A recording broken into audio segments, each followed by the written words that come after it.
نحمده ونستعينه ونستغفره ونؤمن به ونتوكل عليه ونعوذ بالله من شرور أنفسنا ومن سيئات أعمالنا من يهده الله فلا مضل له ومن يضلله فلا هادي له وأشهد أن لا إله إلا الله وحده لا شريك له وأشهد أن محمدا عبده ورسوله أما بعد فإن خير الحديث كتاب الله وخير الهدي هدي محمد صلى الله عليه وسلم وشر الأمور محدثاتها وكل محدثة بدعة وكل بدعة ضلالة وكل ضلالة في النار أعوذ بالله السميع العليم من الشيطان الرجيم بسم الله الرحمن الرحيم والقرآن المجيد بل عجبوا أن جاءهم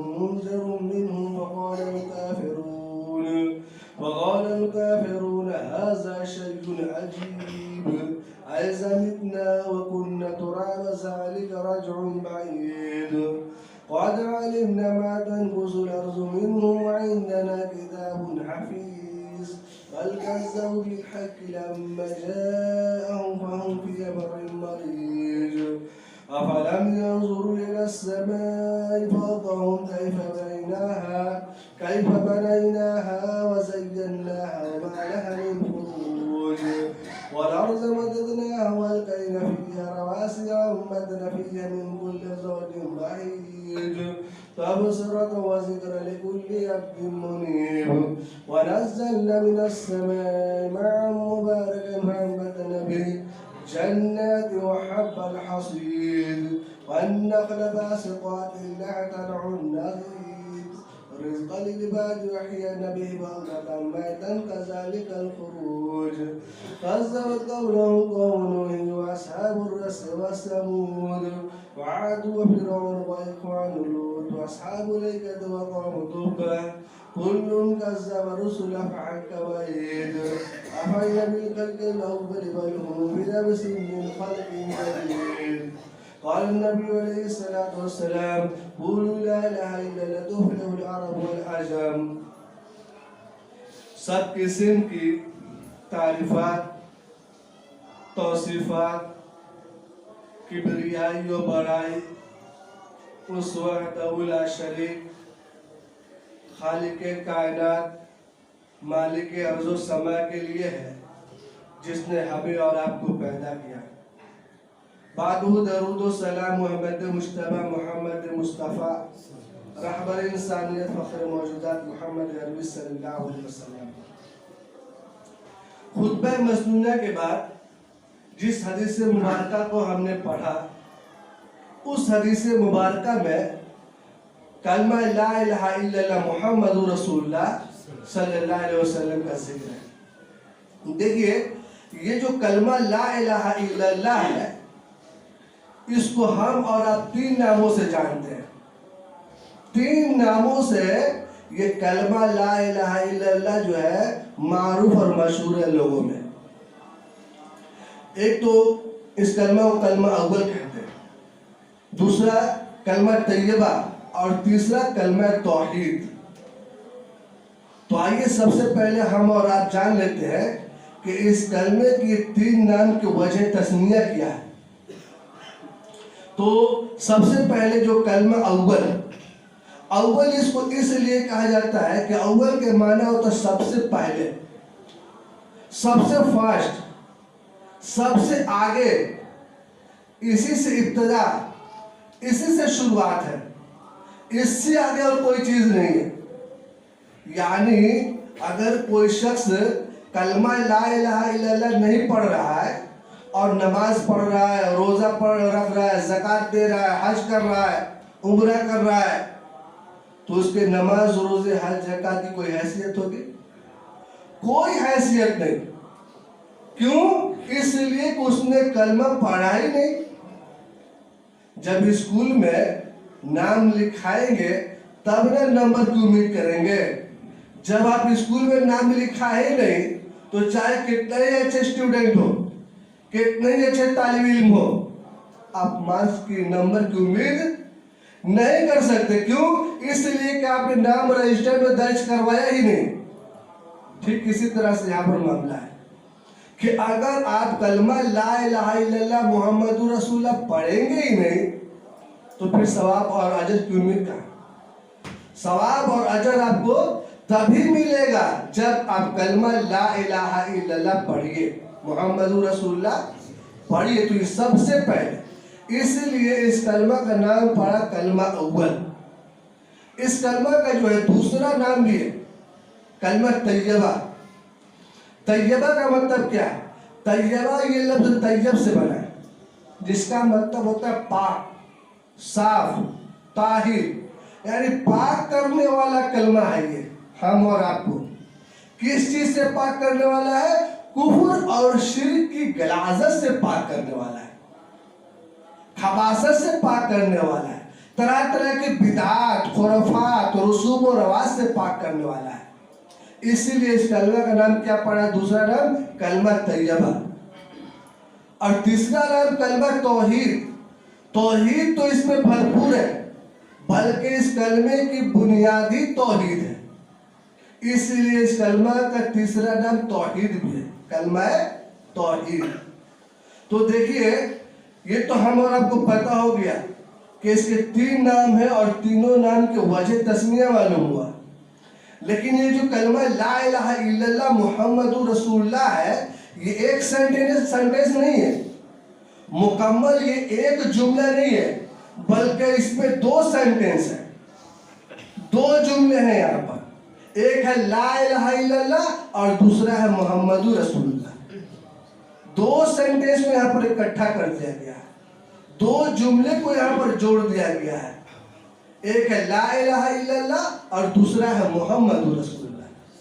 پھر دیکھیے لا الہ الا اللہ میں بھی غور کیجئے گا تو اس میں بھی 2 بھاگ ہیں, 2 حصہ ہے. لا الہ الا اللہ. لا الہ کا مطلب کیا ہوا؟ لا الہ میں بندہ جو ہے تمام جھوٹے خداؤں کا انکار کر رہا ہے.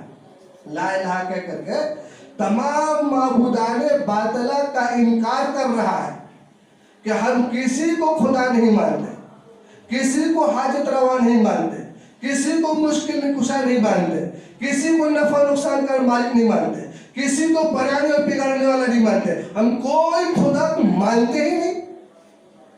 لا الہ کہہ کے بندہ انکار کر دیا کہ کسی ہستی کو ہم خدا نہیں مانتے. اب جب الا اللہ کہا تو بات اور واضح ہو گئی کہ مانتا ہے یہ خدا تو صرف اللہ تبارک و تعالیٰ کی ذات اقدس کو, اس کے علاوہ کسی کو نفع و نقصان کو مالک نہیں مانتا, اس کے علاوہ کسی کو حاجت روا نہیں جانتا, اس کے سوا کسی کو اپنا بنانے اور بگاڑنے والا نہیں سمجھتا سوائے اللہ تبارک و تعالیٰ کے. تو دیکھیے یہاں پر پہلے جو ہے انکار کرایا جا رہا ہے, پھر اقرار کرایا جا رہا ہے. یہی نا ہم اور آپ کا طریقہ ہوتا ہے. ہم اور آپ کا بھی یہی طریقہ ہوتا ہے کہ جب ہم اور آپ جب گھر صاف کرنے بیٹھتے ہیں, نکلتے ہیں, تو ایسا نہیں کہ اسی کے اوپر کلر کر دیتے ہیں, اسی کے اوپر لپ پوت دیتے نہیں. پہلے کیا کرتے ہیں ہم اور آپ؟ گھر میں جہاں جہاں غلاظت ہے, گندگی ہے, خباثت ہے, وہ سب کو نکال باہر کرتے, تب جا کر کے کلر کرتے, تب جا کے رنگتے, پینٹ کرتے.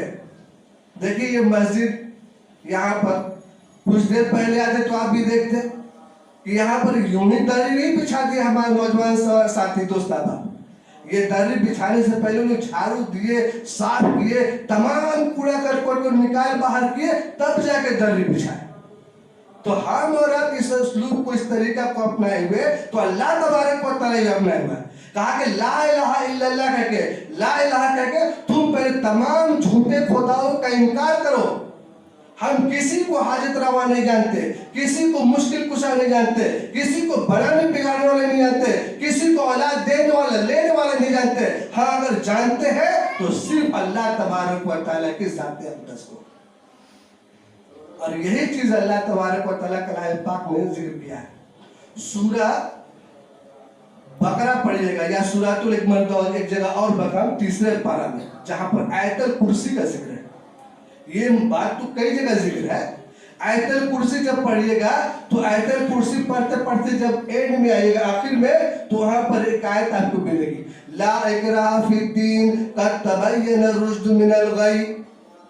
آگے اسی میں اللہ تبارک و تعالیٰ کہہ رہا ہے فَمَن يَكْفُرْ بِالطَّاغُوتِ وَيُؤْمِنْ بِاللَّهِ، کہ جو طاغوت کا انکار کرے، تمام جھوٹے خداؤں کا انکار کرے اور اللہ پر ایمان لائے، ایسا شخص سچا اور پکا مسلمان ہے، مومن ہے. تو یہاں پر بھی دیکھیے پہلے انکار کرایا جا رہا ہے، تب جا کے اقرار کروایا جا رہا ہے، اور کہہ رہا ہے کہ آگے فَذَلِكَ بِأَنَّ اللَّهَ هُوَ الْحَقُّ، اور جان لو کہ یہی حق ہے، اللہ ہی کو پکارنا، اللہ ہی کو حاجت روا جاننا، اسی کو مشکل کشا سمجھنا، یہی حق ہے. اور اس کے علاوہ جس کو بھی لوگ پکار رہے ہیں یدعون بالباطل، وہ باطل کو پکار رہے ہیں، جھوٹے دیوی دیوتاؤں، جھوٹے خداؤں کو وہ لوگ آواز دے رہے ہیں. تو یہ ہوا لا الہ الا اللہ محمد رسول اللہ کا معنی مطلب کہ ہم اور آپ اس طرح سے لا الہ الا اللہ کا معنی اور مفہوم سمجھیں اور اس کے پیغام پر عمل کریں. جب ہم اور آپ لا الہ الا اللہ محمد رسول اللہ کا معنی اور مفہوم اس طرح سمجھیں گے اور اس کے پیغام پر عمل کریں گے تو ہم اور آپ پر 3 چیزیں اسلام کے لاگو ہو جاتی ہیں. توحید کے 3 قانون ہم اور آپ کے اوپر خود بخود لاگو ہو جاتی ہے. توحید کی 3 قسمیں معلوم ہے نا؟ توحید کی کتنی قسمیں ہیں؟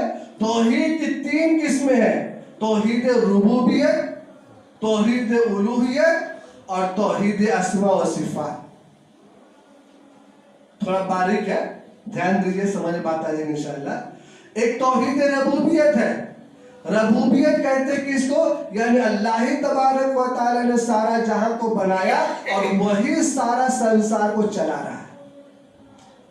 اور توحید الوہیت یعنی عبادتوں کا اکیلا مستحق اللہ تبارک و تعالی ہے. اور توحید اسماء و صفات یعنی اللہ تبارک و تعالیٰ کے جو اوصاف ہے، جو خوبیاں ہیں، جو صفات ہے، اس میں ہم اور آپ کسی کو نہیں شریک کر سکتے. تو توحید ربوبیت پہ سب سے پہلے آتے ہیں، تھوڑا وضاحت کے ساتھ، تفصیل کے ساتھ جانے. یہ دیکھیے کہ سارا جہاں کو اللہ تبارک و تعالیٰ بنایا اور وہی اس سنسار کو چلا رہا ہے. سورج کو، چاند کو، آسمان کو، زمین کو، انسانوں کو، جن جنات کو، مرد عورت، بوڑھا بچہ جوان اور بے شمار مخلوقات، سب کو اللہ تبارک و تعالیٰ بنایا. تو کہہ رہا الحمدللہ رب العالمین، بنایا وہی ہے تو سب کو کھلا پلا رہا ہے وہی، دنیا کا سارا نظام وہی چلا رہا ہے. تو اسی کو اللہ تعالیٰ کہا الحمدللہ رب العالمین، تمام تعریف اس اللہ کے لیے جو سارے جہاں کا پالن رہا ہے، رب العالمین ہے، آسمان کا بھی، زمین کا بھی، تمام مخلوقات کا. تو یہ چیزیں تو ہے، لیکن توحید ربوبیت کو اور وضاحت کروں اور مثال سے واضح کروں تاکہ بات سمجھ میں آ جائے کہ توحید ربوبیت کہتے کس کو ہے. دیکھیے کسی گھر میں کوئی بچہ پیدا ہوا، یہ بچہ پیدا ہونا کوئی مشکل بات نہیں ہے، ہر گھر میں بچہ پیدا ہوتے رہتے ہیں. تو کسی کے یہاں کوئی بچہ پیدا ہوا، گھڑی 2 گھڑی کا بچہ ہے، 1-2 گھنٹے کا بچہ ہے، بھوک کی شدت سے بچہ جو ہے کرانے لگتا ہے، رونے لگتا ہے، چیخنے چلانے لگتا ہے. ماں کیا کرتی ہے؟ ماں اٹھتی ہے، اس بچے کو اپنے سینے سے لگا لیتی ہے، چھاتی سے لگا لیتی ہے، اپنا پستان اس کے منہ میں دے دیتی ہے. پستان منہ میں جانے کی دیر کہ بچہ اس پستان کو چوسنے لگتا ہے. اب ذرا یہاں پر غور کیجئے کہ اس بچے کے ذہن میں یہ کس نے بات ڈالی کہ یہ جو تمہارے منہ میں پستان آیا ہے اس کو چوسو تو صاف و شفاف تر و تازہ دودھ آئے گا، اس سے تمہاری بھوک مٹ جائے گی. کون ہستی ہے جو بچے کے دل اور دماغ میں یہ بات ڈالی؟ کون ہے؟ ماں ہے؟ باپ ہے؟ یا دنیا کی کوئی طاقت ہے؟ نہ دنیا کی کوئی طاقت ہے، نہ ماں ہے، نہ باپ ہے. اکیلا اگر کوئی ہستی ہے تو اللہ تبارک و تعالیٰ کی ذات 10 ہے. اس نے اس بچے کے اندر بات ڈالی ذہن میں دل و دماغ میں کہ تمہارے منہ میں جو پستان آیا ہے اس کو چوسو تو اس سے صاف و شفاف دودھ آئے گا جس سے تمہاری بھوک مٹ جائے گی. الحمدللہ رب العالمین. اسی کو کہتے ہیں کہ پیٹ میں جب بچہ ہے تو وہاں پر بھی اللہ نگرانی کر رہا ہے, اس کو کھلا پلا رہا ہے, آکسیجن پہنچا رہا ہے, اور جب دنیا میں آیا تو وہاں آنے سے پہلے ہی اس کا انتظام کر رہا ہے, کھانے پینے کا, آکسیجن کا, ساری چیزوں کا انتظام کر رکھا اللہ تبارک و تعالیٰ. اس کو کہتے الحمدللہ رب العالمین. یعنی تمام چیزوں کا بنانے والا, پیدا کرنے والا, خالق و مالک وہی ہے, اور اس سارے سنسار کو چلا بھی رہا ہے وہی ہے. اللہ تبارک و تعالیٰ اسی بات کو کلام پاک میں کھول کھول کر کے سوال کر کر کے لوگوں سے پوچھا, امن خلق السماوات والارض, بتاؤ تو کون ہے جس نے زمین بنائی ہے, کون ہے جس نے آسمان بنایا ہے کوئی میرے علاوہ؟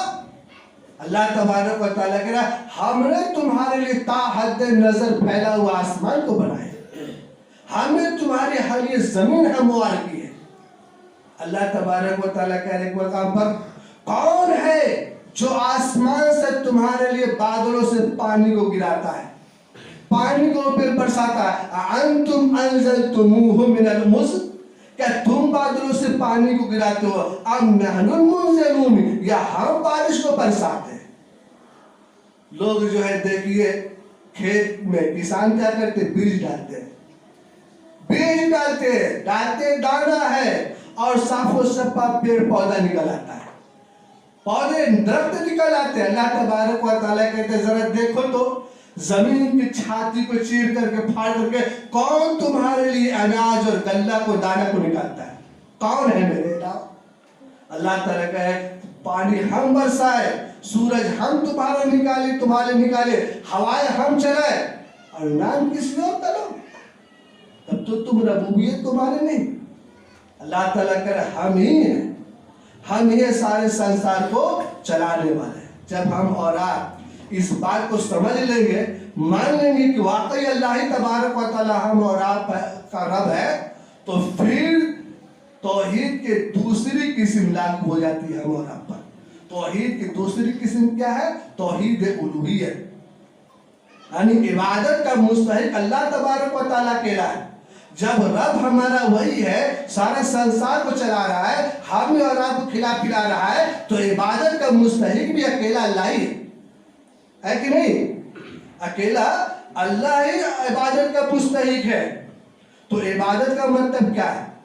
عبادت کا مطلب صرف نمازی نہیں ہے.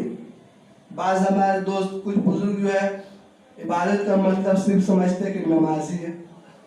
نمازی عبادت نہیں ہے, نماز بھی عبادت ہے. اس کے علاوہ روزہ بھی ایک عبادت ہے, زکوٰۃ بھی ایک عبادت ہے, حج بھی ایک عبادت ہے, سجدہ بھی ایک عبادت ہے, رکوع بھی عبادت ہے, قربانی بھی عبادت ہے. یہ ساری عبادتیں ہم اور آپ کی کس کے لیے ہونے چاہیے؟ اللہ تبارک و تعالیٰ کے لیے. روزہ بھی, نماز بھی, حج بھی, زکوٰۃ بھی, قربانی بھی, یہاں تک کہ رکوع اور سجدہ, سارا کے ساری عبادتیں کس کے لیے ہو؟ اللہ تبارک و تعالیٰ کے لیے ہو. اور کیوں نہ ہماری عبادتیں اللہ تبارک و تعالیٰ کے لیے ہو کہ خود اللہ پاک نے اپنے حبیب و محبوب جناب محمد رسول اللہ صلی اللہ علیہ وسلم کی زبان یہ اعلان کرا دیا, قُلْ إِنَّ صَلَاتِي وَنُسُكِي وَمَحْيَايَ وَمَمَاتِي لِلَّهِ رَبِّ الْعَالَمِينَ. اے میرے حبیب, اے میرے محبوب, لوگوں میں اعلان کر دیجئے اِنَّ صَلَاتِي وَنُسُكِي, میری نمازیں, میرے روزے, میری زکوٰۃ, میرے حج, میری قربانی, سب کے سب اللہ تبارک و تعالیٰ کے لیے ہے. عبادتیں تو ہے حیاتی و مماتی, میرا مرنا, میرا زندہ رہنا, میرا سونا, میرا جاگنا, میرا اٹھنا, میرا بیٹھنا, للہ رب العالمین, ہر ایک چیز اللہ تبارک و تعالیٰ کے لیے ہے. اب واضح لفظوں میں اعلان کر دیجیے. تو جب نبی کی ساری عبادتیں, جسمانی عبادتیں, مالی عبادتیں, اٹھنا بیٹھنا, اللہ تبارک و تعالیٰ کے لیے ہو تو ہماری اور آپ کی عبادتیں اللہ کے لیے کیوں نہ ہو؟ کیوں نہ ہو؟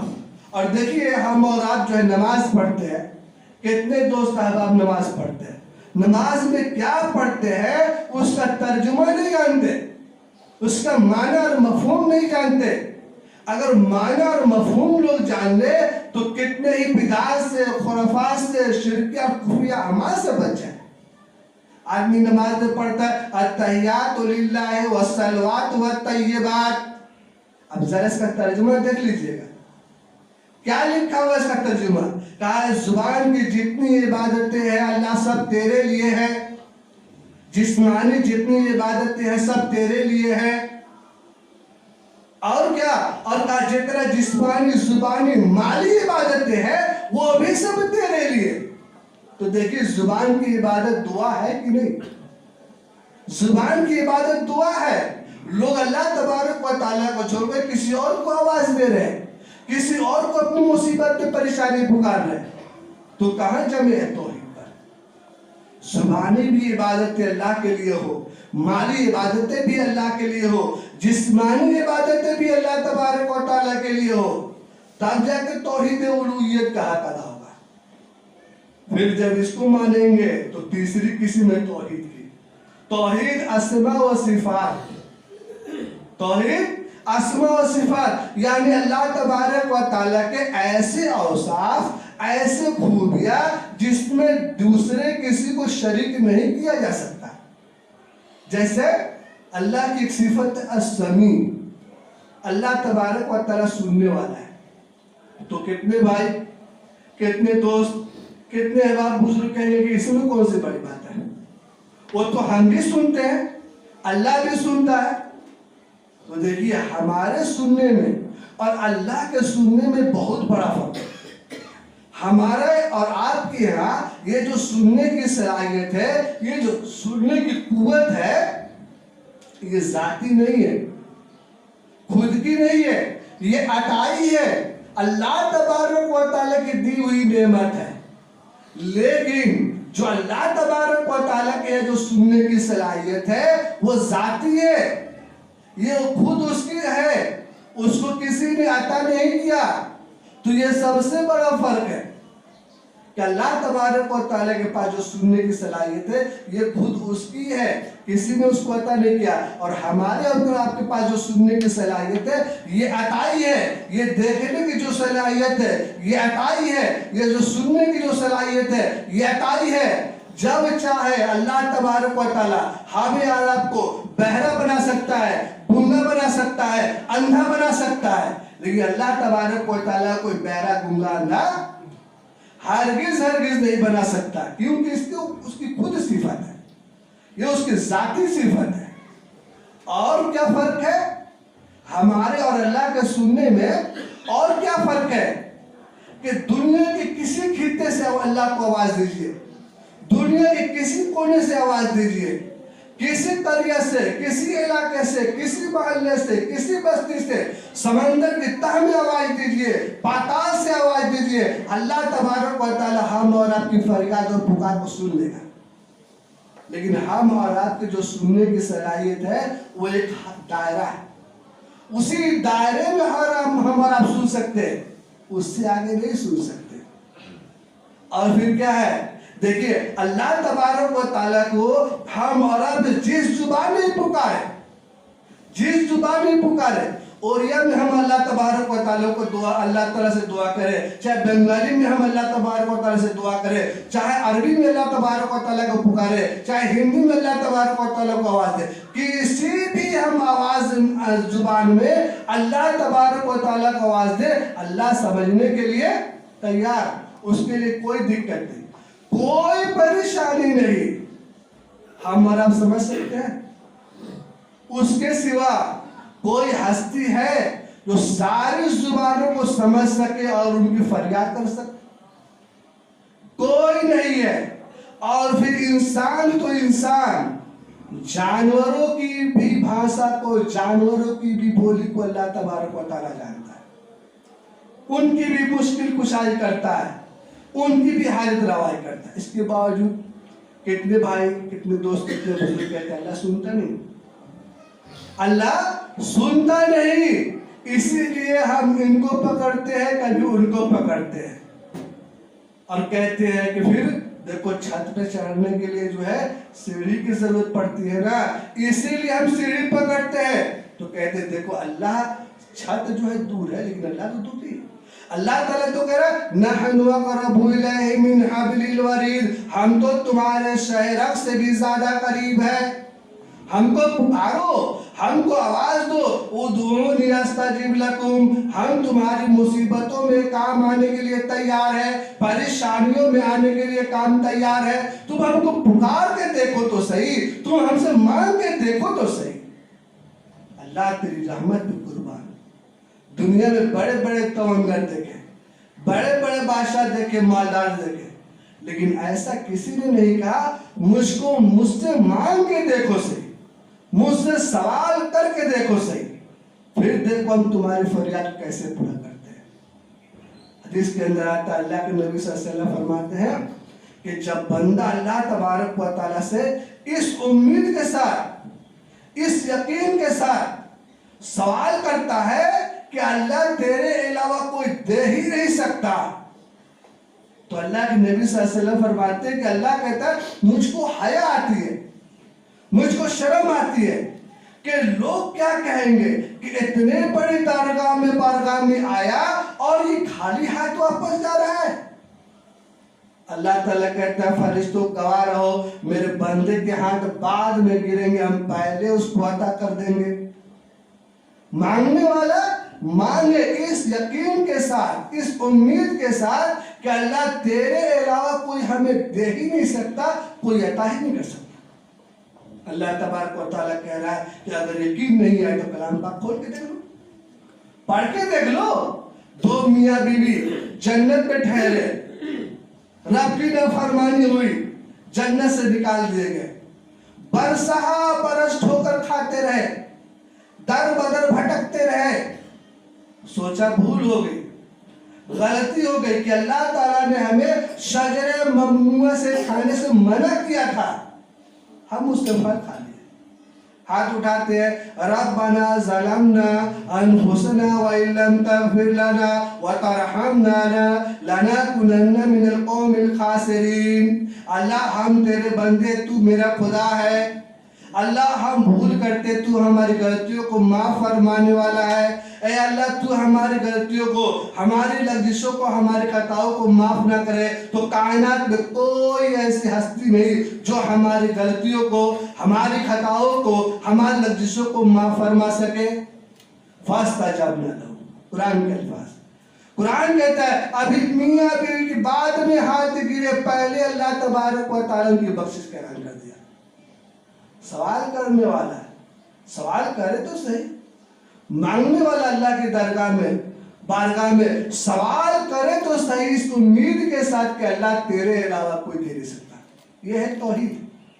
تھوڑی سی پریشانی آئے، تھوڑی سی پریشانی ہے، مشکلیں آئے اور ہم ہٹ جائے، ہم اللہ کی بارگاہ کو چھوڑ دیں، ادھر ادھر بھٹک جائے، اس کو توحید نہیں کہتے، توحید اس کو نہیں کہتے۔ اور یاد رکھیے اگر آپ اللہ کے دروازے کو چھوڑ کو جا رہے ہیں تو آپ شرک کی طرف جا رہے ہیں، شرک کی طرف جا رہے ہیں، اور جان رکھیے آپ شرک کے دلدل کی طرف جا رہے ہیں تو چاہے کتنے ہی نماز پڑھ لیجئے اور روزہ رکھ لیجئے، زکوٰۃ دے دیجئے، حج کر لیجئے، اس نماز کی، اس روزے کو، اس زکوٰۃ کی کوئی حیثیت نہیں جس کا توحید سلامت نہ رہے، توحید سلامت نہ رہے۔ مسلم شریف کے حدیث ہے، ایک صحابی آتے ہیں، کہتے ہیں اللہ کے رسول اگر ہم سے کوئی برائی ہو جائے تو، اور ہماری حالت ہے کہ ہم توحید پر ہیں، تو کہتے ہیں اللہ کے نبی کہ اللہ تمہارے گناہوں کو معاف فرما دے گا۔ کہتے ہیں صحابی اے اللہ کے نبی اگر ہم سے کوئی بڑا گناہ ہو جائے تو،